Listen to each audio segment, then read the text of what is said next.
Para sa lahat ng mga muntik nang bumitaw.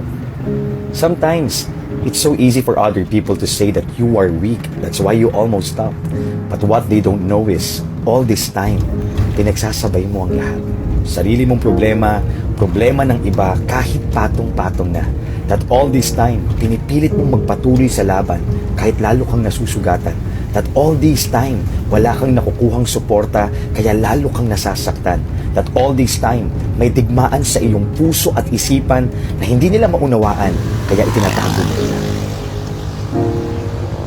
That all this time, kaya nandito ka pa, kaya sumusubok ka pa, kasi minsan, hindi ka niya pinabayaan.